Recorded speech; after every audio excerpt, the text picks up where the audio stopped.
सुधीर चौधरी ये कभी सुधर जाते हैं और कभी वापस सत्ता की भक्ति करने लगते हैं। कभी लगता है कि चलो देर से ही सही, लेकिन कम से कम सुधीर ने सच्चाई तो बोली, लेकिन फिर से वही भक्ति वाली वीडियो ये करने लग जाते हैं। और इसी भक्ति के बीच फिर एक बार सुधीर सुधर कर सरकार से सवाल पूछ रहे हैं। महाकुंभ में भगदड़ में हुई मौतों पर सवाल पूछ रहे हैं और पूछ रहे हैं कि क्यों महाकुंभ में वीआईपी कल्चर चल रहा है, क्यों देश को दो भागों में बांटा जा रहा है, जहां पर एक तरफ आम जनता है और दूसरी तरफ वीआईपी लोग, जिनके लिए सारी सुविधाएं हैं लेकिन आम लोगों के लिए कोई सुविधा नहीं है। कुंभ में लोग आस्था के लिए आते हैं, लेकिन अगर आपके पास वीआईपी पास है तो रास्ते और सड़कें सब खुलती चली जाएंगी। संगम में स्नान करके वापस हंसी खुशी अपने घर चले जाओगे, कोई आपसे पूछेगा भी नहीं। लेकिन आप लोगों के लिए एक अलग कुछ व्यवस्था बनाई गई है। अगर आप लोग आम लोग हैं तो आपका जन्म से ही इस बात के लिए हुआ है कि आप ठहरिए, क्योंकि एक वीआईपी को पहले जाना है। आखिरकार सुधीर कैसे इतनी तीखी टिप्पणियां कर रहे हैं, कैसे वो सरकार से सवाल पूछ रहे हैं, कैसे वो कुंभ के अंदर वीआईपी वाले कल्चर को उजागर कर रहे हैं और बता रहे हैं कि देश में कैसे सरकार वीआईपी और आम लोगों में भेदभाव कर रही है। सुधीर की इस वायरल होती वीडियो के बाद कांग्रेस के नेता भी हैरान हैं और सुधीर की तारीफें भी कर रहे हैं। दरअसल सुधीर चौधरी महाकुंभ में चल रहे वीआईपी वाले कल्चर को लेकर अपना शो ब्लैक एंड व्हाइट लेकर आए हैं, जिसमें वो सरकार से सवाल करते हुए आम लोगों के साथ होते भेदभाव को लेकर बोलते हैं कि आज आपको उन दो भारत के बारे में बताएंगे, या ये कह लीजिए एक इंडिया और एक भारत है। देश दो वर्गों में बटा हुआ है, दो भागों में बटा हुआ है, दो जातियों में बटा हुआ है, जिसमें एक भारत है वीआईपी का और दूसरा भारत है आम जनता का। वीआईपी लोगों के भारत में ना तो भीड़ है और ना ही लंबी लंबी कतारें।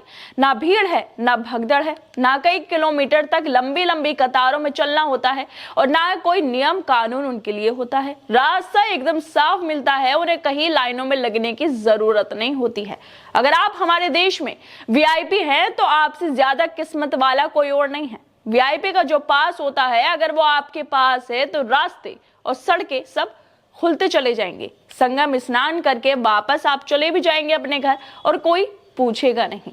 इससे आगे सुधीर देश में आम जनता की क्या हालत है उसको लेकर कहते हैं कि आम लोगों के भारत में लाखों करोड़ों की भीड़ है, हर जगह लंबी लंबी लाइनें हैं, चारों तरफ धक्का मुक्की है, अफरा तफरी है, कई किलोमीटर आपको पैदल चलना है। और इन सब के बाद प्रशासन के सारे नियम कानून भी आप पर ही लागू होंगे, क्योंकि आप वीआईपी नहीं हैं। आपका जन्म ही इस भीड़ के लिए हुआ है, आपका जन्म ही हुआ है लंबी लंबी लाइनों में खड़े होने के लिए। आपका जन्म इस बात के लिए हुआ है कि आप ठहरिए, क्योंकि एक वीआईपी को पहले जाना है। सोचिए, दो भारत हैं जो बनाए जा रहे हैं, जहां पर आम नागरिक और खास नागरिक में फर्क किया जा रहा है, जहां पर आम नागरिकों के लिए मुसीबतें हैं और खास लोगों के लिए खुले रास्ते हैं। महाकुंभ में कहीं भी घूम सकते हैं, कोई लाइनों में नहीं लगना पड़ेगा, सब मन मुताबिक होगा, लेकिन आम लोगों को धक्के खाने पड़ेंगे।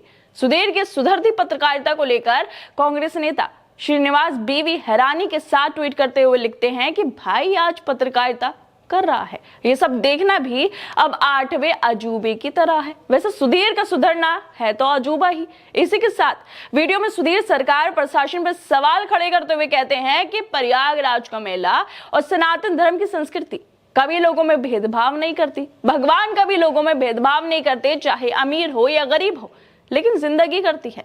और हमारी जो व्यवस्था है वो ये भेदभाव खुलकर करती है। हमारे देश की व्यवस्था लोगों को आम और खास में बांट देती है।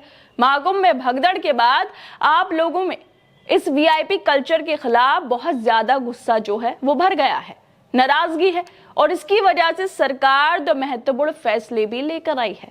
मतलब जिस तरह से महाकुंभ में वीआईपी वाला कल्चर चल रहा है, इसको लेकर लोग अब भड़क उठे हैं, उनके अंदर गुस्सा है, जिसके चलते सरकार को, बीजेपी की सरकार को, योगी आदित्यनाथ की सरकार को अब फैसले लेने पड़ रहे हैं। और वो फैसले ये हैं कि पहले महाकुंभ में किसी वीआईपी मूवमेंट पर रोक लगा दी गई है, और दूसरा सरकार ने विधायक, एमपी, सेलिब्रिटीज, बड़े बड़े लोगों के वीआईपी पास को 4 फरवरी तक निरस्त कर दिया है।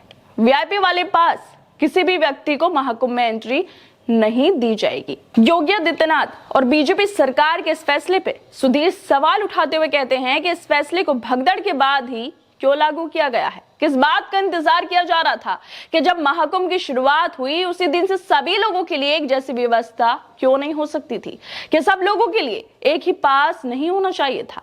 क्या सब लोगों के लिए एक रास्ता नहीं होना चाहिए था?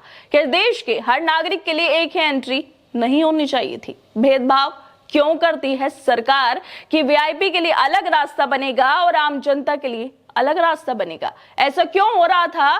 कुछ पैसे वाले लोगों के लिए हर दरवाजे खुले थे, जबकि आम लोग धक्के खाते हुए किसी तरह घाटों तक पहुंच रहे थे। देश में अब मुख्य तौर पर दो ही जातियां बची हैं। एक जाति आम लोगों की है, जो इस देश की सबसे बड़ी जाति है। दूसरी जाति है वीआईपी, जो इस देश की सबसे छोटी जाति है, और ये छोटी जाति इस देश पर शासन करते हैं। ये वो दो भारत हैं जिनकी बात सुधीर चौधरी कर रहे हैं। ये वो दो भारत हैं जिसकी झलक महाकुंभ में दिखाई दे रही है। अमीर के लिए सब खुला है और गरीब भगदड़ में मर रहे हैं। खैर दोस्तों, आप लोगों को क्या लगता है? जिस तरह से सुधीर की ये वीडियो अब सामने आई है, वो सुधरते हुए पत्रकारिता कर रहे हैं और महाकुंभ में किस तरह से जो कल्चर चल रहा है वीआईपी वाला, उसको लेकर खुलासे कर रहे हैं। आप लोगों को क्या लगता है इस वीडियो को लेकर? हमें अपनी राय जरूर दें और बाकी तमाम खबरों को देखने के लिए जुड़े रहिए हमारे साथ।